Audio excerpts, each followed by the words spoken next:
विद्यालय के सभी छात्र एवं छात्राएं कक्षा 12 में आज हम क्रम को आगे लेते हुए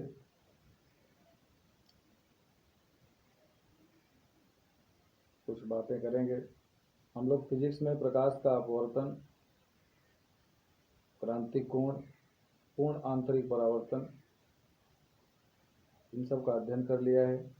संक्षेप में एक बार फिर इनको देखते हुए हम कुछ आंकिक प्रश्नों को भी हल करेंगे। तो प्रकाश का अपवर्तन क्या होता है ये बताया गया। जब प्रकाश एक माध्यम से दूसरे माध्यम में प्रवेश करती है तो अपने मार्ग से विचलित हो जाती है, अर्थात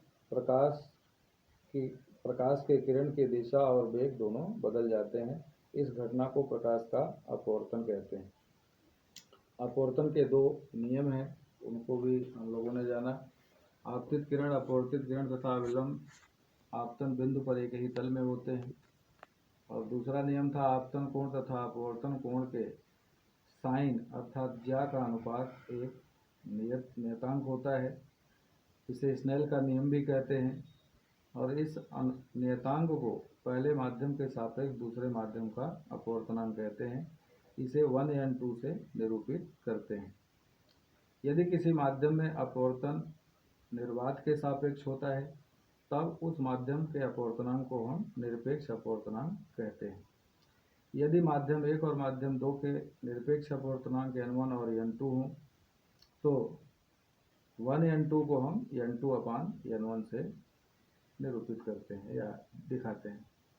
यदि प्रकाश के वेग मालूम हो भिन्न भिन्न माध्यमों में तो 1n2 को हम प्रकाश के वेग के आधार पर लिखते हैं प्रकाश का वेग माध्यम 1 में बटे प्रकाश का वेग माध्यम 2 में। इसके बाद हम लोगों ने जाना कि क्रांतिक कोण क्या है। तो ये इसके विषय में जाना कि जब प्रकाश सघन माध्यम से विरल माध्यम में प्रवेश करता है तो अभिलंब से दूर हटता है।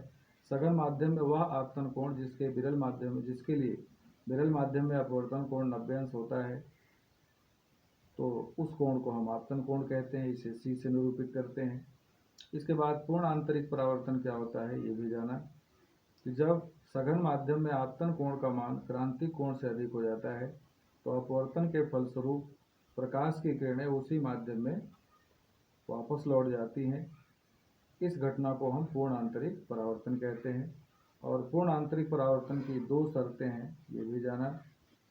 प्रकाश सघन से विरल माध्यम में जाना चाहिए और आपतन कोण का मान क्रांतिक कोण से अधिक होना चाहिए। तो इस तरह से इन सब बिंदुओं को हम लोगों ने जान लिया और इस पाठ को समाप्त किया। अब इसमें कुछ न्यूमेरिकल प्रॉब्लम देखेंगे और इसके बाद जो शेष प्रश्न होंगे किताब के उनको सब लोग उसी आधार पर लगाएंगे। कहीं कोई परेशानी होगी तो फिर पूछेंगे, बताया जाए। आइए हम दो क्वेश्चन लेते हैं। पहला है वायु में प्रकाश की चाल 3 × 10⁸ मीटर प्रति सेकंड है। 1.5 अपवर्तनांक वाले कांच में प्रकाश की चाल ज्ञात कीजिए। तो अब हम फर्स्ट का सलूशन अगर लें तो वायु में प्रकाश की चाल ये दिया हुआ है। वायु में प्रकाश की चाल को अगर हम c माने तो c का मान दिया हुआ है 3 × 10⁸ मीटर प्रति सेकंड। अपवर्तनांक है 1.5 कांच का तो 1.5। प्रकाश की चाल कांच में निकालना है हमें। मान लिया प्रकाश की चाल कांच में, माना प्रकाश की चाल कांच में भी है। तो यहाँ पर वायु के सापेक्ष कांच का अपवर्तनांक दिया है, इसका मतलब ANG। तो ANG का मान हमें दिया है 1.5। अब अगर इसको हम लिखें कि ANG बराबर प्रकाश की चाल वायु में बटे प्रकाश की चाल कांच में। अब ANG का मान दिया है 1.5, तो this implies that 1.5 is equal to, प्रकाश की चाल वायु में कितना दिया है 3 गुणे 10⁸ और बटे प्रकाश की चाल कांच में क्या माना है v। तो इस तरह से अगर हम v को इधर पक्षांतर कर दें, 1.5 को इधर कर दें, तो v की वैल्यू हमें मिलेगा 3 गुणे 10⁸ बटे 1.5। अब हम नीचे से दशमलव हटाने के लिए 10 का ऊपर नीचे गुणा करें, तो 30/15 गुणे 10⁸। तो इस तरह से this implies that v is equal to 15 दूनी 30, 2 गुणे 10⁸ मीटर प्रति सेकेंड।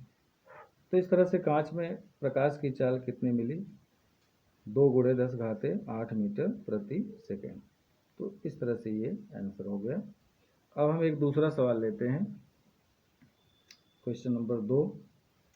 कांच और जल के अपवर्तनांक वायु के सापेक्ष 3/2 तथा 4/3 है। कांच और जल के अपवर्तनांक वायु के सापेक्ष, तो इसका मतलब हम इसको लिखेंगे ANG, माने वायु के सापेक्ष कांच का अपवर्तनांक ये 3/2 दिया है, और जल का अपवर्तनांक भी वायु के सापेक्ष मतलब ANW, हवा के सापेक्ष वाटर माने जल का अपवर्तनांक को ANW बराबर दिया है 4/3। कांच का जल के सापेक्ष अपवर्तनांक ज्ञात कीजिए। तो कांच का अपवर्तनांक हमें जल के सापेक्ष निकालना है, इसका मतलब WNG निकालना है, ये प्रश्नवाचक चिन्ह होगा। अब यहाँ पर हमारे पास 3 माध्यम है, एयर है, वाटर है और ग्लास है, हवा, जल और कांच। अब इसमें अगर हम लिखें, इसके पहले हम लोगों ने पढ़ा है कि ANW अगर हम एक क्रम में लें, वायु के सापेक्ष जल का अपवर्तनांक गुणे जल के सापेक्ष कांच का अपवर्तनांक WNG और गुणे कांच के सापेक्ष वायु का हवा का अपवर्तनांक GNA इज इक्वल टू क्या होता है 1 होता है। अब हमें निकालना है, अच्छा ANW का मान कितना दिया है 4/3, तो रख दें, तो ANW को जगह पर हमने 4/3 लिख दिया। WNG हमसे पूछ रहा है, तो WNG गुणे GNA, चूँकि ANG 3/2 दिया है, तो GNA को अगर हम 1 कर दें तो ANG लिख सकते हैं, क्योंकि हम लोग पढ़े हैं कि 2N1 is equal to 1/1N2। अगर हम माध्यम बदल दें तो GNA को हम लिख सकते हैं 1/ANG, क्योंकि ANG का मान हमें 3/2 दिया है, तो ये बराबर हो जाएगा 1। तो अब 4/3 का गुणा है उधर भेज दें या इधर रख दें, इसका मान भी 4/3 गुणे WNG और गुणे 1/ANG का मान दिया है हमें 3/2, 3/2 बराबर 1। अब ये 3/2 यहाँ 2/3 हो जाएगा, तो 4/3 गुणे 2/3 और गुणे WNG इज इक्वल टू 1, तो यहाँ हो जाएगा 4 दूनी 8/9 गुणे WNG बराबर 1। तो this implies that WNG is equal to 8/9 उधर चला जाएगा, तो 9/8। तो इस तरह से जल के सापेक्ष कांच का अपवर्तनांक कितना आया 9/8, जो कि रिक्वायर्ड आंसर होगा। अब नेक्स्ट डे हम लोग नेक्स्ट चैप्टर में चलेंगे। Thank you.